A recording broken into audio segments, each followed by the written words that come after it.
ભક્ત ગોરા તું ભાર એ હા રે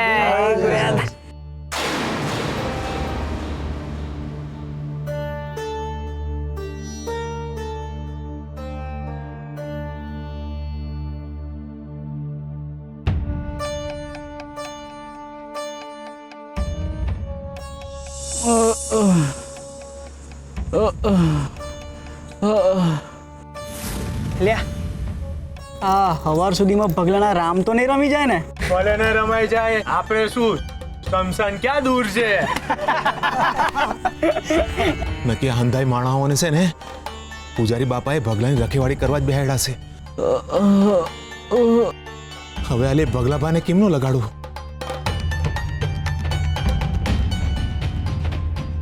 હું થયું પરમાવા?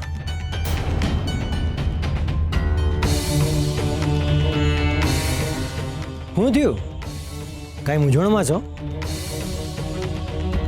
તમે હાચવીને જાજો, કોઈ જોઈ ન જાય, નકર હંધાઈ તમને બાંધશે. અરે કઈ બોલતા કેમ નથી? અને આ ગમછાની આડમાં હું અંતાડ્યું છે?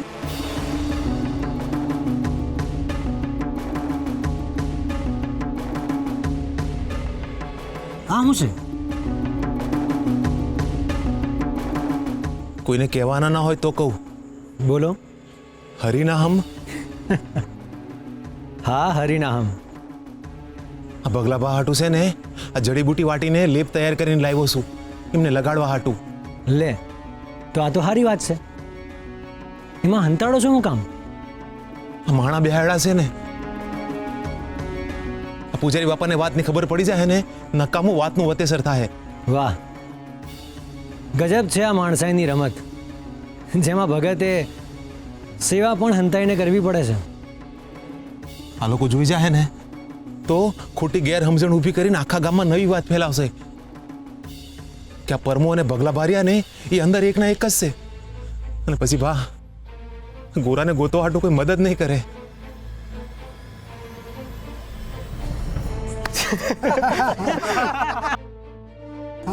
તમે ચોથી વાર હાર્યા ભીખુભા. લાગે છે કે નિંદર તમારી આંખોમાં ઘર કરી ગઈ છે. જાઓ જાઓ, હુઈ જાઓ હવે. કાંઈ નિંદર બિંદર ન થાવી. હા તો છે ને તમે મારું ધ્યાન ભટકાયું એટલે હારી ગયો. બાકી આ બાજુ તો મારી ગયો. પરમાબા, તમારે ભગલાને લેપ લગાડવો છે ને? હા. તો સમજો તમારું કામ થઈ ગયું. એ કઈ રીતે? તમે ખાલી જોતા જાઓ કે હવે હું શું કરું છું.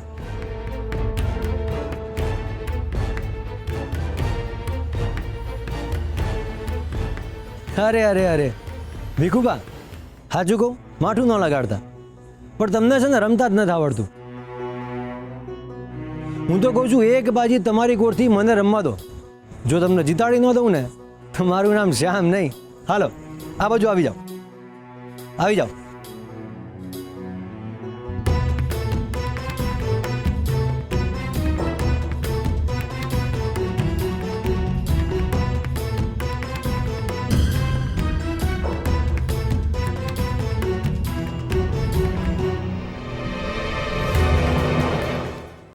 એ આવ્યા કે નહીં? પાંચ. શ્યામભાઈ વાહ, હું જીતું છું. વાહ. ભગલાબા, પાણી બહુ દુખે છે.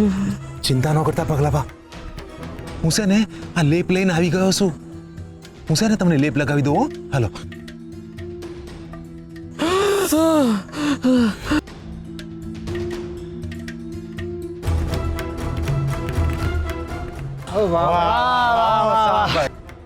થોડું બળશે હો, પણ આનાથી છે ને રૂઝ છે ને ઝટ આવી જાય, અને હવાર સુધીમાં ઘણી રાહત થઈ જાય. હો.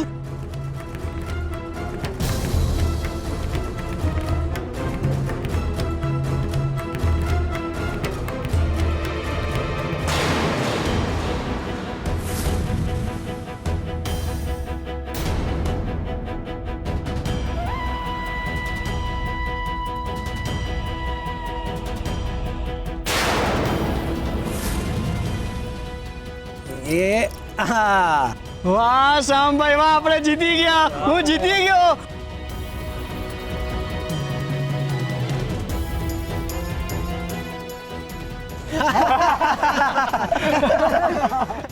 નાથ,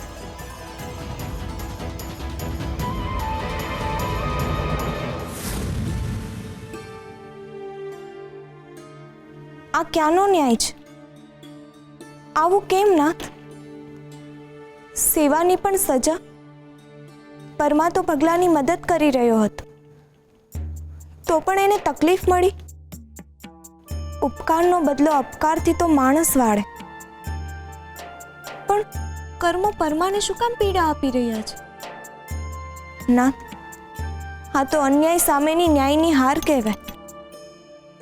સેવાના દીવામાં ઘી પૂરવા જતાં જો માણસ દાજી જશે તો એમાં ઘી જ નહીં પૂરે, અને ધીરે ધીરે સેવાનું અજવાળું સમેટાઈ જશે. નાથ, ગુનેગારો ખુલ્લે આમ ગુનો કરે અને નિર્દોષ અને ભોળા લોકોએ દયા પણ ડરી ડરીને દેખાડવી પડે. નાથ, જો સત્યની કસોટી થશે તો સત્ય અસત્યનો માર્ગ અપનાવશે. કસોટી તો સત્યની જ થાય છે રૂકમણી, અને આ પ્રસંગ તો પરમા માટે શીખ છે. એને સમજાઈ ગયું છે કે લીમડાના પાનને મધમાં પલાળી રાખો તો પણ એ એની કડવાશને નથી છોડતા. સામે પરમા પણ મધ છે, એ પણ એની મીઠાશને ક્યારેય નહીં છોડે. અસત્યના ડરથી સત્ય એનો માર્ગ ક્યારેય ના બદલે રૂકમણી. દરેક ઘટનાનું એક કારણ હોય છે અને દરેક કારણની એક અસર હોય છે. આ ઘટનાનું હોવાપણું પણ સમય જતાં તમને સમજાઈ જશે. નાથ, સારી વ્યક્તિની પીડા સમજીને પણ સ્વીકારી નથી શકાતી. જ્યારે કારણ મળી જશે ત્યારે સ્વીકાર આપોઆપ થઈ જશે રૂકમણી. પણ ગોરાની વ્યથાનું શું કારણ છે? તમારો નિર્દોષ અને નિખાલસ ભક્ત કયા કારણોના લીધે આટલી બધી પીડા ભોગવી રહ્યો છે? નાથ, ગોરા તમને સાથ આપે છે તો તમે એનો સાથ સાંભળીને એને બચાવવા દોડી કેમ નથી જતા? એના અવાજમાં મુસીબતનો અંદેશો હતો. એ કોઈ જંગલી જાનવરોની વચ્ચે ફસાઈ ગયો હોય ને એવા એંધાણ થાય છે. નાથ, નાથ, તમે કેમ એની વહારે નથી જતા? ક્યાં છે ગોરા? ક્યાં છે તમારો ભાઈબંધ? હરે કૃષ્ણ, હરે કૃષ્ણ, હરે કૃષ્ણ.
એ આવી ગઈ છે.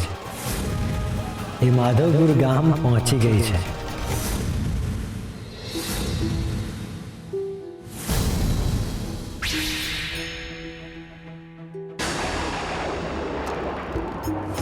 મારા ભાઈબંધને એની દરેક તકલીફમાંથી મુક્તિ આપવા, મારા ગોરાને બચાવવા એ આવી ગઈ છે. કોણ આવી ગઈ છે નાથ?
કોઈ સાચું જ કીધું છે દેવી.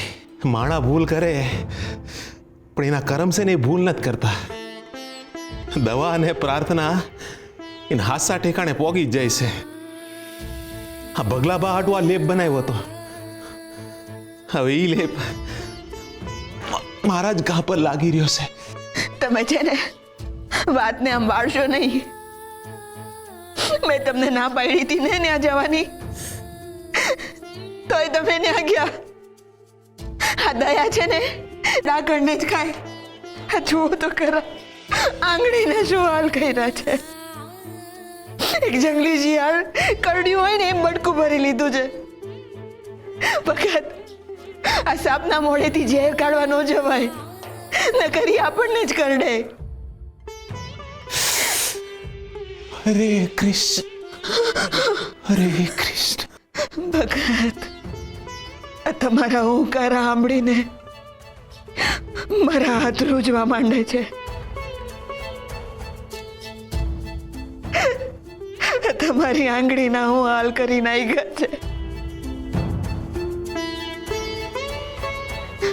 વખત આ પડવારમાં ભગલાભાઈએ તમારા હાલ કરી નાખ્યા, તો મારા પેટના ચણ્યાના તો હું હાલ કરી નાખ્યા છે.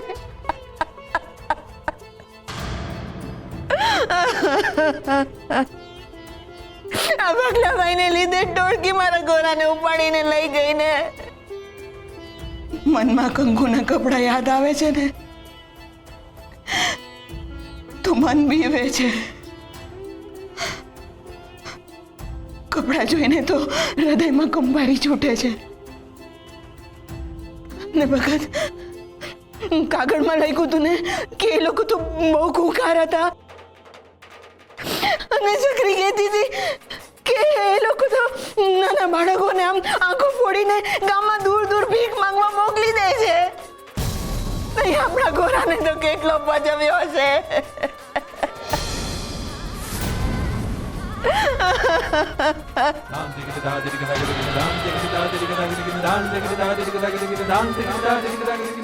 ક્યાં કા કંકુ વાળા લુગડા અંદેશો તો નહીં હોય ને કે મારો ગોરા હવે આ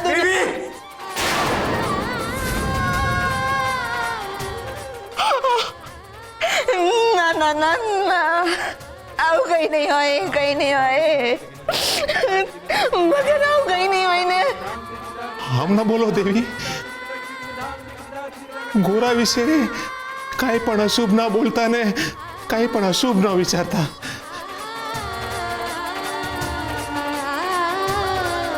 આવો આવો મારી યારે. પણ ભગત, મારા ગોરાને કાંક થઈ ગયું.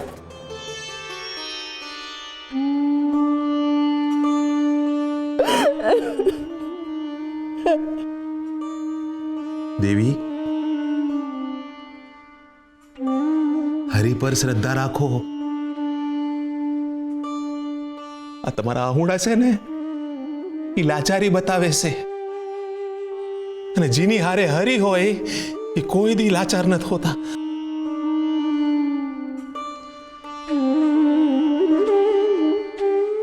જુઓ, આ અખંડ દીવો આટલા દીથી એક પણ વાર ઝબક્યા વિના એક ધારું અજવાળું આપી રહ્યો છે.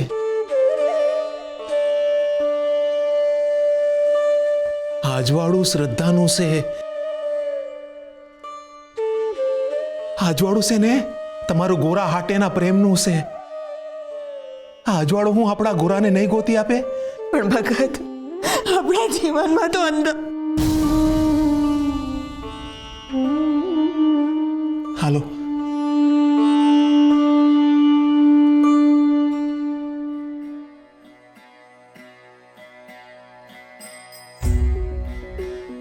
અજવાળાથી આશા ન મૂકતા દેવી. શ્રદ્ધાનો દીવો છે ને એ શંકાના પવનથી આમ પળવારમાં ઓલવાઈ જાય છે. આવી ભૂલ ન કરતા. જુઓ, દીવો દેવના દર્શન કરાવે છે. આ દીવો હું આપણા ગોરાને આપણા સુધી નહીં પોગાડે. ભરો હો ભગવાન બનીને વારે આવશે દેવી.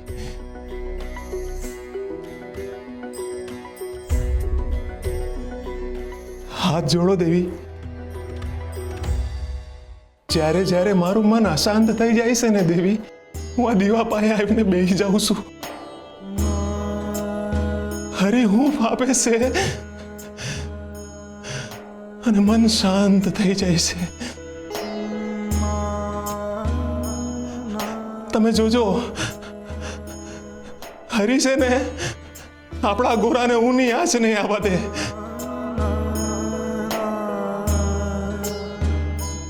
ભરોહો છે ને દેવી? તો બોલો બોલો, હરે કૃષ્ણ હરે કૃષ્ણ હરે કૃષ્ણ. હરે કૃષ્ણ.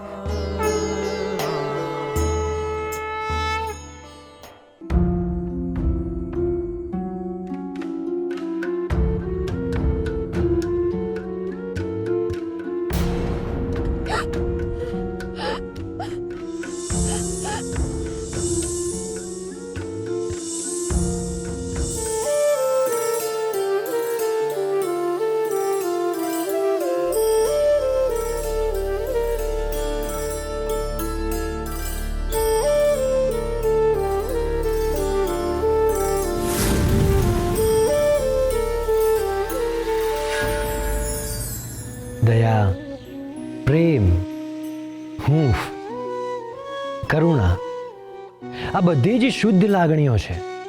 કોઈને દુઃખી જોઈને, તકલીફમાં જોઈને જેને દયા ઉદ્ભવે છે, એની અંદર હજુય માણસાઈ જીવે છે, એના હૃદયમાં હરિ વસે છે એવું કહી શકાય. પરંતુ પોતાને તકલીફ આપનાર માટે પણ જેના મનમાં દયા ઉદ્ભવે છે, એની અંદર ઈશ્વરત્વ જીવે છે અને એ પોતે ઈશ્વરના હૃદયમાં વસે છે એવું કહી શકાય. પરિસ્થિતિવશ દયા ઉત્પન્ન થવી અને દયાળુ સ્વભાવ હોવો, એ બંનેમાં અંતર છે. જે રીતે વીંછી કોઈ પણ પરિસ્થિતિમાં સ્વભાવગત ડંખ મારે જ છે, અને જે રીતે એક માં કોઈ પણ પરિસ્થિતિમાં સ્વભાવગત પોતાના સંતાનને પ્રેમ આપે જ છે, એ જ રીતે મનુષ્યએ પોતાના મનમાં દયાનો ભાવ રાખવો જોઈએ. પોતાને તકલીફ આપનાર માટે પણ દયાનો ભાવ રાખવો જોઈએ. દયા મનુષ્યની આત્માને શુદ્ધ બનાવે છે અને એના મનને શાંતિ અર્પે છે. જે બીજા પર દયા રાખે છે, ઈશ્વર એની પર દયા રાખે છે. જે દયા રાખે છે, ઈશ્વર એને યાદ રાખે છે.